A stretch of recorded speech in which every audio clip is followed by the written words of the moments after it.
Welcome and thank you for your time for the interview. Some students want to ask you some questions about your business and entrepreneurship, and they will start right now. But first, can you tell me something about your person? Sure. Thank you very much for having me. I am Johanna, and I started working as a professional marketing expert in 2018.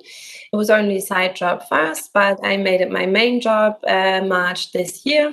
So now I'm fully self-employed, and I am very happy to answer your questions. So, hello again. Hi. So our question was, which steps did you have to consider before starting your practice?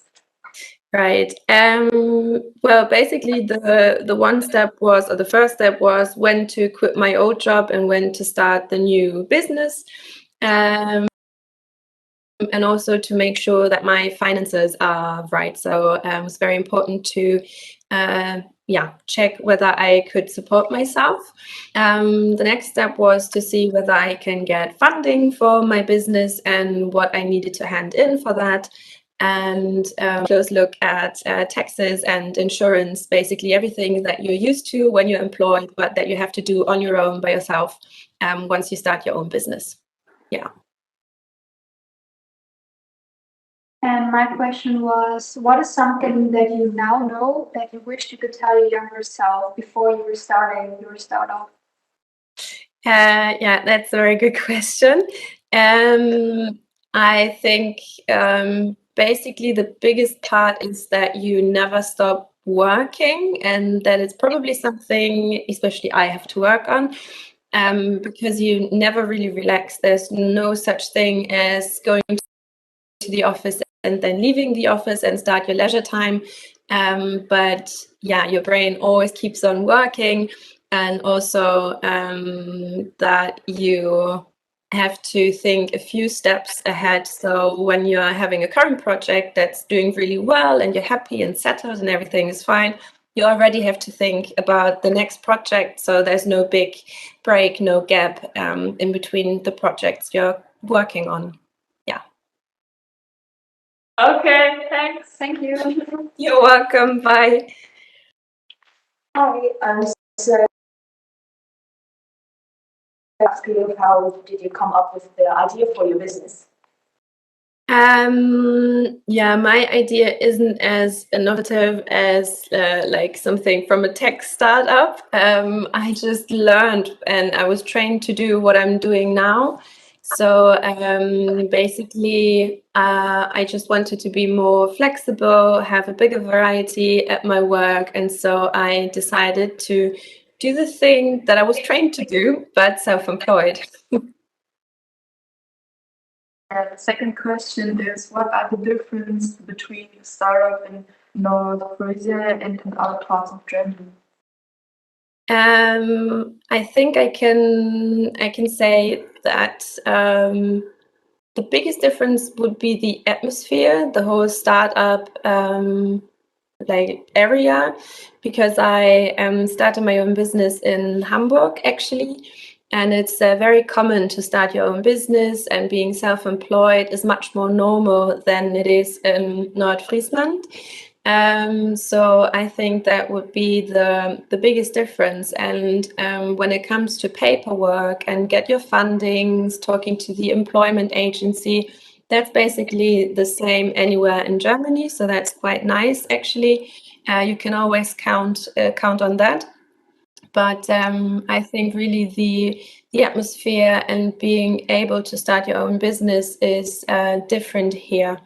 And also, especially now that I'm thinking of it, things like co-working spaces that are very handy for people that are self-employed. It's very common here, but it's more difficult to find in North Frisia, for example. So our last question is, so were your family and friends supportive when you say that you had the idea of starting a startup? They were supportive from the very beginning, yes, but my parents, because they are parents, were very worried at first. and asked me why I wanted to leave a safe job, going into a risky industry, and they had to see for themselves that everything's going really well. And now they are fully supportive, and they all have been very nice and motivated me, and told me that I could do it, and had a lot of faith, I think. And so both family and friends are very supportive and very nice to have. These were all of our questions. Thank you. Thank you. Bye. Bye. Bye. Hi. Hi. What are your business objectives? Did you have a vision before starting your company? Yes, I definitely had a vision, but it wasn't particularly, I don't know, I didn't think particularly about objectives, but it was an emotional vision, you could say, so that I wanted to be happy with what I do, being able to choose my clients and do work that also satisfies me. So that was the biggest vision I had, and so far it's working really well. I'm quite happy. And about my business objectives, which I know are very important, but I haven't figured them out yet, because I wanted to see how the first months of my business work out. And I think over the next few months, I'll sit down and take a closer look at my objectives, what I want them to be, and how I want to develop them. Okay, thank you. Bye. Bye. Bye. Hello. Hello. Hi. Yes, so our first question is, how has starting your own business affected your lifestyle or changed your way of thinking? Well, it changed my lifestyle a lot, because my business means that I can live more flexible, which is very nice. I can handle my own office hours. That's quite nice, but also it means that I'm actually currently working all the time. Your brain really doesn't stop when you're self-employed and when you have to take care of yourself and your projects and your work. And also, the perspective on my future changed a bit, because it's now very much depending on me and how I do. And so it tends to get very, feels fragile and sometimes even unsafe. And yeah, you really have to take care of your future so you can have a good feeling about it and not being too worried that something might happen. So you really have to be prepared at any time. Next question is, did you work out your business plan before quitting your job?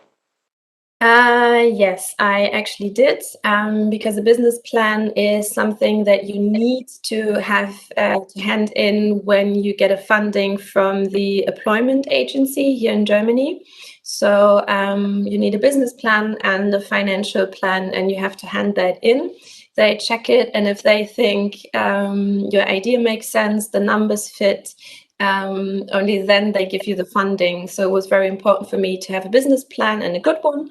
I had it checked by a professional. There are many people and companies who offer support in that area, and they check your plan with you, and so you have a good feeling for it before handing it in. So I don't know. I mean, yeah, I would probably have done it even without the funding, but that was the main reason why I set up a business plan. Yeah. Okay, thank you. You're welcome. Bye. So we have some questions. The first question is, what are the most important aspects you had to think about before starting a business? Very important aspect is when to leave your current employer and start your own business, because that area or that little gap is quite tricky, because you need your first project, so you know that you get your money in and that everything works out. So to get the transition right. Finance is always a big aspect to see that you can actually support yourself for the first few months, that you can support yourself when maybe there's no project for a few weeks. That was very important. Another aspect is taxes and insurance, something I was very used to get it done for me because I was employed before. But it's something you have to take care of yourself once you are self-employed. That's a very big part, and also how I want to be self-employed. So check all the laws and make sure you're choosing the right form for your company. Those are probably the main aspects. Yeah. So the second question is, why is it important to have a good network? The network is very important for me because it enables me to talk to lots of different people very dynamically. And a network, for instance, I use is LinkedIn for international projects, and Xing is a German network that I also use. And it comes in very handy because it's much bigger and much more flexible than, for example, me only talking through my website to my potential customers. So yeah, a network is priceless at the moment, really. It's very good. Thank you. Thank you. Bye. Bye. Bye. Hello. We have 2 questions prepared, and one of them is, what advice would you give a future entrepreneur? Probably to just go for it. I mean, obviously make sure that you can minimize all the risks that are like heading towards you, and make sure that you get your finances straight so that you can actually start your business without worrying too much. But then really go for the trial and error method. And if you have an idea, if you believe in that idea, that's the most important thing. And then, see if it works, try it out for a couple of months. And if it doesn't work, don't be too proud to admit that. You can always switch to another idea or go back and being an employee, which is perfectly fine. So just try it and be confident, even if things don't work out the way you want them to. All right, so in your opinion, what would be the key to your success? The key to my success, I'm still on my way to finding that key, and I actually think I'll be looking for quite some time because it might also change during my process. But at the moment, I get the feedback that it's mostly good and very hard work. So you actually have to be a pro at what you do to be successful, and also being very direct, honest, and transparent when you communicate with the people you are working on a project with. I got the feedback that people very much appreciate that when you're straightforward and just communicate transparently. That has been quite successful, I guess. Thank you. Thank you. Thank you. Bye. Goodbye. Bye. That was all the questions from our students. Thank you very much for your time and the information you gave us about your new business. And